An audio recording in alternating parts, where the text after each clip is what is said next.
What if I told you that a pair of torn sandals changed the boy's entire destiny? This is the story of Tope, a young boy who lived alone with his widowed mother.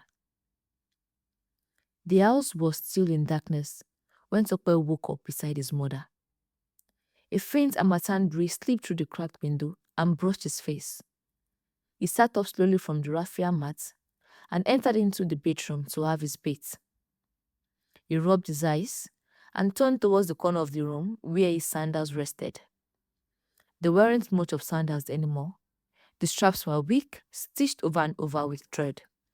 The soles were cracked and bent, almost folding into two with every step. Still to Tope, they were treasure. He bent over carefully, polishing with an old brush until they gave off a faint, stubborn shine.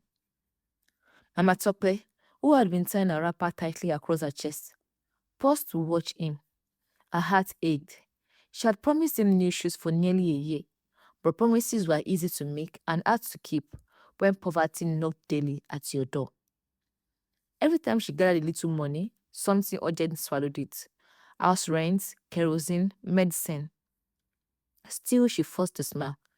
Tope, it's still early. You know the tire. No, Mama, he replied, still bent over the sandals. Mr. Bello says discipline begins with time.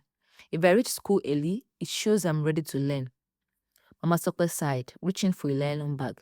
She poured some gari and granules into it and pressed into his hands. Here, it's not much. Please manage. Tope accepted it with both hands, bowing his head slightly. Thank you, Mama. She placed her arm gently around him. Remember what I always tell you. Education is the only inheritance I can give you. It's the key that will open your life. I will not forget, Mama, Tope whispered, eyes shining. Tope's journey to school was always long. He passed houses with fresh paints, children with shiny shoes and crisp uniforms, lunch boxes dangling from their hands. His own uniform was neatly washed but faded, the knees patched, the sandals barely holding together. He walked with quiet dignity. But at school, the mockery always came. See shoe we don't die finish, one boy sneered. Even kick ball, you go break into two, another shouted. The classroom bursted into laughter. Topper lowered his head, walked to his seat, and quietly opened his notebook. He never answered back. He had promised his mother. But Mr. Bello noticed. He saw the teasing, saw the broken sandals, and saw how Topper buried himself in his books instead of retaliating. When the closing bell rang, most children dashed home to eat and play. But Topper's day was only beginning.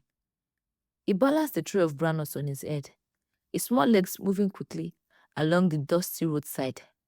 Granules, epao, buy your granules, he shouted. Some people bought with a smile, even adding, my Pekin read well, oh. Others weren't so kind. Come off for road, Joe, you won't block my motor. One driver backed. Another man was mugged. Now so schoolboy they do, walking for streets. The worst stung, but Tope held back tears. He was walking, yes, but he was also dreaming. Sometimes the police chased hawkers away. Tope had run many times, his small legs kicking up dust, granules spilling on the road. Mama scolded him gently when he returned with less money, but she knew he had tried. Weekends brought more labor. While other children played football on the street, Tope and Ma went from house to house, offering laundry services. Together they scrubbed piles of clothes until their fingers wrinkled and their backs ached. Some neighbors paid them fairly, others underpaid, saying at least we give them a work. At night, when the compound grew quiet and neighbors snored on their mats, Topper would light their small kerosene lantern and open his books. He studied long after Mama had drifted off. Whisked from station tables and grammar rules. Hunger grew at his belly, but his dreams were bigger than his pain. One afternoon, Mr. Bello announced a surprise test. The class groaned loudly, but Topper bent over his paper with quiet confidence, his pen racing. When the results came out, the classroom burst. Mr. Bello cleared his throat, top of the class with 97%, Topper Adeyemi. The room fell silent. The same boy mugged for his sandals had just outshone them all. Stand up, Mr. Bello commanded. This boy mugged for his shoes had just proved himself the brightest in this class. The laughter that usually followed Tope disappeared that day. His classmates looked at him differently. Later, Mr. Bello called him aside. My boy, you are brilliant. But tell me, how long have you been wearing these sandals?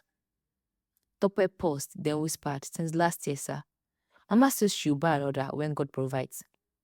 That evening, Mr. Bello walked to their home.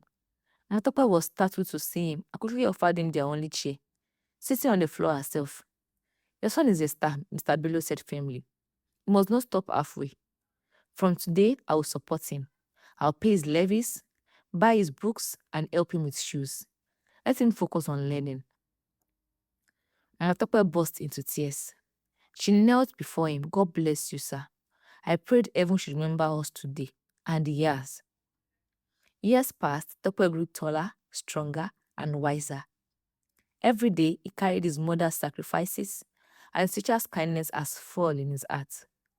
He studied relentlessly, even when the lantern went out. He read under the moonlight, even when he had only gari and water. He whispered to himself, this will not be my end. He excelled in WAEC, won scholarships, and gained admission into the medical school. The journey was tough, nights of hunger, long lectures, endless hospital shifts. But Tope pressed on. He remembered Mama scrubbing clothes in the sun. He remembered Mr. Bello buying him books when nobody else cared. Graduation day arrived. The hall was filled with proud families.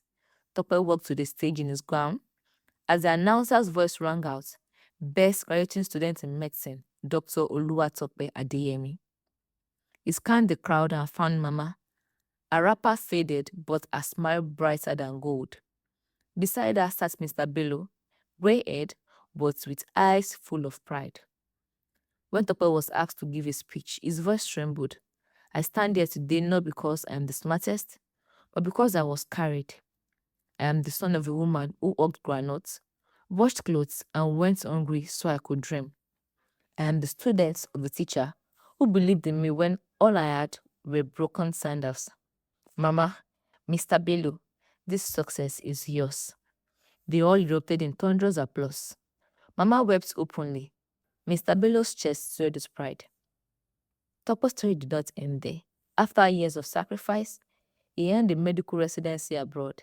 He became a respected doctor, saving lives in hospitals across the world. But he never forgot home. His first salary, he sent back to build a small shop for his mother. Mama, he said over the phone, you'll never hug granules under the sun again. With his next savings, he surprised Mr. Bello with a brand new car. Sir, he said, tears brimming in his eyes, you once gave me shoes when I had none. Today, I give you something to make your journey easier. Back in their community, neighbors who once looked Mama for wasting money on school now greeted her with respect. Mama doctor, good morning, they proudly called her. Years later, a journalist asked Dr. Tope the secret of his success. He smiled and replied, 2 people carried me when I could not carry myself. A mother's sacrifice and a teacher's kindness. Without them, there would be no me. Never despise humble beginnings. Sometimes the smallest shoes carry the biggest dreams. And behind every successful child, there is always a parent who sacrificed and a teacher who believed.